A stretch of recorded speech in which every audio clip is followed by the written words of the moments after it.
Marc, chapitre 15. Dès le matin, les chefs des prêtres tinrent conseil avec les anciens, les spécialistes de la loi et tout le Sanhédrin. Après avoir attaché Jésus, ils l'emmenèrent et le livrèrent à Pilate. Pilate l'interrogea. « Es-tu le roi des Juifs ?» Jésus lui répondit. « Tu le dis. » Les chefs des prêtres portaient contre lui beaucoup d'accusations. Pilate l'interrogea de nouveau. « Ne réponds-tu rien ? Vois tous les témoignages qu'il porte contre toi. » Mais Jésus ne répondit plus rien, ce qui étonna Pilate. À chaque fête, il relâchait un prisonnier, celui que le peuple réclamait. Il y avait en prison le dénommé Barabbas avec ses complices pour un meurtre qu'ils avaient commis lors d'une émeute. La foule se mit à demander à grands cris ce qu'il avait l'habitude de leur accorder. Pilate leur répondit. « Voulez-vous que je vous relâche le roi des Juifs ?» En effet, il savait que c'était par jalousie que les chefs des prêtres avaient fait arrêter Jésus. Cependant, les chefs des prêtres excitèrent la foule afin que Pilate leur relâche plutôt Barabbas. Pilate reprit la parole et leur dit. « Que voulez-vous donc que je fasse de celui que vous appelez le roi des Juifs ?» Ils crièrent de nouveau. « Crucifie-le !»« Quel mal a-t-il fait ?» leur dit Pilate. Ils crièrent encore plus fort. « Crucifie-le !» Voulant satisfaire la foule, Pilate leur relâcha Barabbas et, après avoir fait fouetter Jésus, il le livra à la crucifixion. Les soldats conduisirent Jésus à l'intérieur de la cour, c'est-à-dire dans le prétoire, et ils rassemblèrent toute la troupe. Ils lui mirent un habit pourpre et posèrent sur sa tête une couronne d'épines qu'ils avaient tressée. Puis ils se mirent à le saluer. « Salut, roi des Juifs !»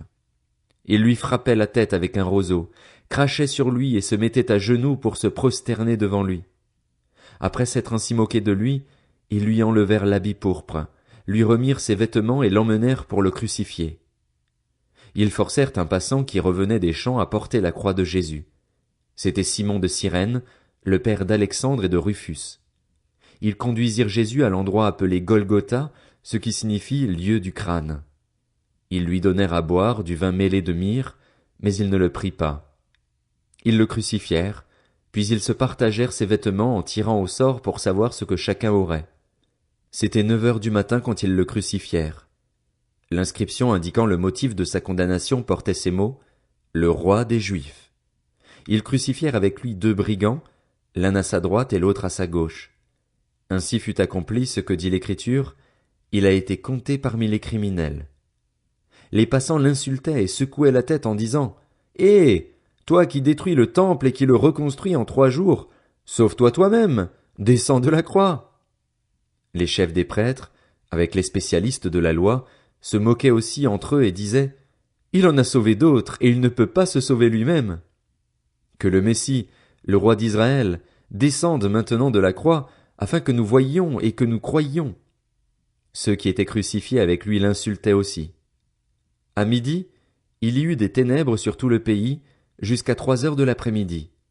Et à 3 heures de l'après-midi, Jésus s'écria d'une voix forte, « Éloi, Éloi, lama sabachthani ?» Ce qui signifie, « Mon Dieu, pourquoi m'as-tu abandonné ?» Quelques-uns de ceux qui étaient là, après l'avoir entendu, disaient, « Voici qu'il appelle Élie. » Et l'un d'eux courut remplir une éponge de vinaigre, il la fixa à un roseau et lui donna à boire en disant, « Laissez donc, voyons si Élie viendra le descendre de là. » Cependant, Jésus poussa un grand cri et expira. Le voile du temple se déchira en 2, depuis le haut jusqu'en bas. Quand l'officier romain qui se tenait en face de Jésus entendit son cri et le vit expirer de cette manière, il dit, « Cet homme était vraiment le Fils de Dieu. » Il y avait aussi des femmes qui regardaient de loin. Parmi elles était Marie de Magdala, Marie, mère de Jacques le jeune et de Josès, ainsi que Salomé, qui le suivait et le servait lorsqu'il était en Galilée, et beaucoup d'autres femmes qui étaient aussi montées avec lui à Jérusalem. Le soir venu, comme c'était le jour de la préparation, c'est-à-dire la veille du sabbat, Joseph d'Arimathée arriva. C'était un membre éminent du conseil qui attendait lui aussi le royaume de Dieu. Il osa se rendre vers Pilate pour demander le corps de Jésus. Pilate s'étonna qu'il soit déjà mort. Il fit venir l'officier et lui demanda si Jésus était mort depuis longtemps. Une fois renseigné par l'officier, il fit remettre le corps à Joseph. Joseph acheta un drap de lin, descendit Jésus de la croix, l'enveloppa dans le drap de lin et le déposa dans un tombeau taillé dans la roche. Puis il roula une pierre à l'entrée du tombeau. Marie de Magdala et Marie la mère de Joseph regardaient où l'on déposait Jésus. Marc, chapitre 16. Lorsque le sabbat fut passé, Marie de Magdala, Marie la mère de Jacques et Salomé achetèrent des aromates afin d'aller embaumer Jésus. Le dimanche, elles se rendirent au tombeau de grand matin, au lever du soleil. Elles se disaient entre elles, « Qui nous roulera la pierre qui ferme l'entrée du tombeau ?» Mais quand elles levèrent les yeux, elles s'aperçurent que la pierre, qui était très grande, avait été roulée. Elles pénétrèrent dans le tombeau, virent un jeune homme assis à droite, habillé d'une robe blanche, et elles furent épouvantées. Il leur dit, « N'ayez pas peur. Vous cherchez Jésus de Nazareth, celui qui a été crucifié. Il est ressuscité, il n'est pas ici. Voici l'endroit où on l'avait déposé. Mais allez dire à ses disciples et à Pierre qu'il vous précède en Galilée. C'est là que vous le verrez, comme il vous l'a dit. » Elles sortirent du tombeau et s'enfuirent, toutes tremblantes et bouleversées, et elles ne dirent rien à personne car elles étaient effrayées. Ressuscité le dimanche matin, Jésus apparut d'abord à Marie de Magdala, dont il avait chassé 7 démons. Elle partit l'annoncer à ceux qui avaient été avec lui et qui étaient tristes et pleuraient, mais quand ils entendirent qu'il était vivant et qu'elle l'avait vu, ils ne la crurent pas. Après cela, il apparut sous une autre forme à 2 d'entre eux qui se rendaient à la campagne. Eux aussi revinrent l'annoncer aux autres, qui ne les crurent pas non plus. Enfin, il apparut aux 11 pendant qu'ils étaient à table, et il leur reprocha leur incrédulité et la dureté de leur cœur, parce qu'ils n'avaient pas cru ceux qui l'avaient vu ressusciter.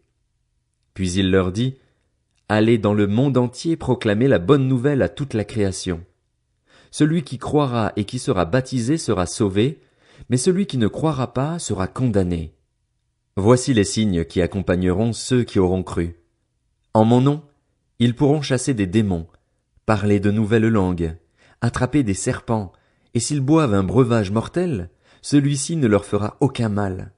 Ils poseront les mains sur les malades et ceux-ci seront guéris. » Après leur avoir parlé, le Seigneur fut enlevé au ciel, et il s'assit à la droite de Dieu. Quant à eux, ils s'en allèrent prêcher partout. Le Seigneur travaillait avec eux et confirmait la parole par les signes qui l'accompagnaient. Luc, chapitre 1. Plusieurs ont entrepris de composer un récit des événements qui se sont accomplis parmi nous, d'après ce que nous ont transmis ceux qui ont été des témoins oculaires dès le commencement et qui sont devenus des serviteurs de la parole. Il m'a donc paru bon à moi aussi, qui me suis soigneusement informé sur toutes ces choses dès l'origine, de te les exposer par écrit d'une manière suivie, excellent Théophile, afin que tu reconnaisses la certitude des enseignements que tu as reçus. Durant le règne d'Hérode sur la Judée, il y avait un prêtre du nom de Zacharie, de la classe d'Abia. Sa femme était une descendante d'Aaron et s'appelait Élisabeth. Tous deux étaient justes devant Dieu, ils suivaient d'une manière irréprochable tous les commandements et toutes les lois du Seigneur. Ils n'avaient pas d'enfants, parce qu'Élisabeth était stérile, et ils étaient l'un et l'autre d'un âge avancé. Or, pendant que Zacharie remplissait sa fonction de prêtre devant Dieu, c'était le tour de sa classe, il fut désigné par le sort, d'après la règle en vigueur pour les prêtres, pour entrer dans le temple du Seigneur et y brûler le parfum. Toute la multitude du peuple était dehors en prière, à l'heure de l'offrande du parfum. Alors un ange du Seigneur apparut à Zacharie et se tint debout à droite de l'autel des parfums. Zacharie fut troublé en le voyant et la peur s'empara de lui. Mais l'ange lui dit, « N'aie pas peur, Zacharie, car ta prière a été exaucée. Ta femme Élisabeth te donnera un fils et tu l'appelleras Jean. Il sera pour toi un sujet de joie et d'allégresse et beaucoup se réjouiront de sa naissance, car il sera grand devant le Seigneur. Il ne boira ni vin ni boisson alcoolisée et il sera rempli de l'Esprit Saint dès le ventre de sa mère. Il ramènera beaucoup d'Israélites au Seigneur, leur Dieu. Il marchera devant Dieu avec l'esprit et la puissance d'Élie pour ramener le cœur des pères vers leurs enfants et les rebelles à la sagesse des justes, afin de préparer pour le Seigneur un peuple bien disposé. Zacharie dit à l'ange, « À quoi reconnaîtrai-je cela? En effet, je suis vieux et ma femme est d'un âge avancé. » L'ange lui répondit, « Je suis Gabriel, je me tiens devant Dieu. J'ai été envoyé pour te parler et pour t'annoncer cette bonne nouvelle. Voici, tu seras muet et tu ne pourras plus parler jusqu'au jour où cela arrivera, parce que tu n'as pas cru à mes paroles qui s'accompliront au moment voulu. » Cependant, le peuple attendait Zacharie et s'étonnait qu'il s'attarde si longtemps dans le temple. Quand il sortit, il ne pouvait pas leur parler, et ils comprirent qu'il avait eu une vision dans le temple. Il s'exprimait par signes et il resta muet. Lorsque ses jours de service furent terminés, il rentra chez lui. Quelque temps après, sa femme Élisabeth fut enceinte. Elle se cacha pendant 5 mois, disant, « C'est l'œuvre que le Seigneur a faite quand il a porté le regard sur moi pour enlever ce qui faisait ma honte parmi les hommes. » Le 6e mois, l'ange Gabriel fut envoyé par Dieu dans une ville de Galilée, appelée Nazareth, chez une vierge fiancée à un homme de la famille de David, appelé Joseph. Le nom de la vierge était Marie. L'ange entra chez elle et dit, « Je te salue, toi à qui une grâce a été faite, le Seigneur est avec toi. Tu es bénie parmi les femmes. » Troublée par cette parole, Marie se demandait ce que pouvait signifier une telle salutation. L'ange lui dit, « N'aie pas peur, Marie, car tu as trouvé grâce auprès de Dieu. Voici que tu seras enceinte. Tu mettras au monde un fils et tu lui donneras le nom de Jésus. Il sera grand et sera appelé Fils du Très-Haut, et le Seigneur Dieu lui donnera le trône de David, son ancêtre. Il régnera sur la famille de Jacob éternellement, son règne n'aura pas de fin. » Marie dit à l'ange, « Comment cela se fera-t-il, puisque je n'ai pas de relation avec un homme? » L'ange lui répondit, « Le Saint-Esprit viendra sur toi et la puissance du Très-Haut te couvrira de son ombre. C'est pourquoi le saint enfant qui naîtra sera appelé Fils de Dieu. Voici qu'Élisabeth, ta parente, est elle aussi devenue enceinte d'un fils dans sa vieillesse. Celle que l'on appelait la stérile est dans son 6e mois. En effet, rien n'est impossible à Dieu. » Marie dit, « Je suis la servante du Seigneur. Que ta parole s'accomplisse pour moi. » Et l'ange la quitta. À la même époque, Marie s'empressa de se rendre dans une ville de la région montagneuse de Juda. Elle entra dans la maison de Zacharie et salua Élisabeth. Dès qu'Élisabeth entendit la salutation de Marie, son enfant remua brusquement en elle et elle fut remplie du Saint-Esprit. Elle s'écria d'une voix forte, « Tu es bénie parmi les femmes et l'enfant que tu portes est béni. Comment m'est-il accordé que la mère de mon Seigneur vienne vers moi? En effet, dès que j'ai entendu ta salutation, l'enfant a tressailli de joie en moi. Heureuse celle qui a cru, parce que ce qui lui a été dit de la part du Seigneur s'accomplira. » Marie dit, « Mon âme célèbre la grandeur du Seigneur et mon esprit se réjouit en Dieu, mon Sauveur, parce qu'il a porté le regard sur son humble servante. En effet, voici, désormais toutes les générations me diront heureuse, parce que le Tout-Puissant a fait de grandes choses pour moi.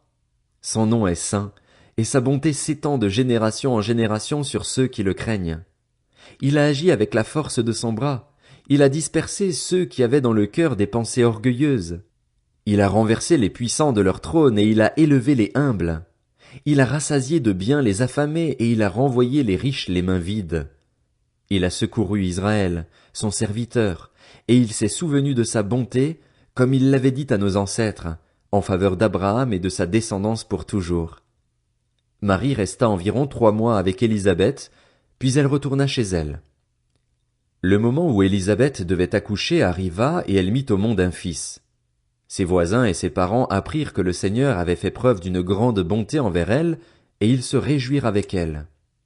Le 8e jour, ils vinrent pour circoncire l'enfant. Ils voulaient l'appeler Zacharie, d'après le nom de son père, mais sa mère prit la parole et dit, « Non, il sera appelé Jean. » Ils lui dirent, « Il n'y a dans ta parenté personne qui porte ce nom. » Et ils firent des signes à son père pour savoir comment il voulait qu'on l'appelle. Zacharie demanda une tablette et il écrivit, « Son nom est Jean. » Tous furent dans l'étonnement. Immédiatement sa bouche s'ouvrit, sa langue se délia, et il parlait et bénissait Dieu. La crainte s'empara de tous les habitants des environs, et dans toute la région montagneuse de Judée on s'entretenait de tous ces événements. Tous ceux qui les apprirent les gardèrent dans leur cœur, et ils disaient, que sera donc cet enfant? Et, en effet, la main du Seigneur était avec lui. Son père Zacharie fut rempli du Saint-Esprit et prophétisa en ces termes, béni soit le Seigneur, le Dieu d'Israël, parce qu'il a visité et racheté son peuple. Il nous a donné un puissant sauveur dans la famille de son serviteur David. C'est ce qu'il avait annoncé par la bouche de ses saints prophètes des temps anciens. Un sauveur qui nous délivre de nos ennemis et de la domination de tous ceux qui nous détestent. Ainsi, il manifeste sa bonté envers nos ancêtres et se souvient de sa sainte alliance, conformément au serment qu'il avait fait à Abraham, notre ancêtre. Il avait juré qu'après nous avoir délivrés de nos ennemis, il nous accorderait de le servir sans crainte, en marchant devant lui dans la sainteté et dans la justice tous les jours de notre vie. Et toi, petit enfant, tu seras appelé prophète du Très-Haut, car tu marcheras sous le regard du Seigneur pour préparer ses chemins et pour donner à son peuple la connaissance du salut par le pardon de ses péchés, à cause de la profonde bonté de notre Dieu. Grâce à elle, le soleil levant nous a visités d'en haut pour éclairer ceux qui sont assis dans les ténèbres et dans l'ombre de la mort, pour diriger nos pas sur le chemin de la paix. L'enfant grandissait et se fortifiait en esprit. Il resta dans les déserts jusqu'au jour où il se présenta devant Israël.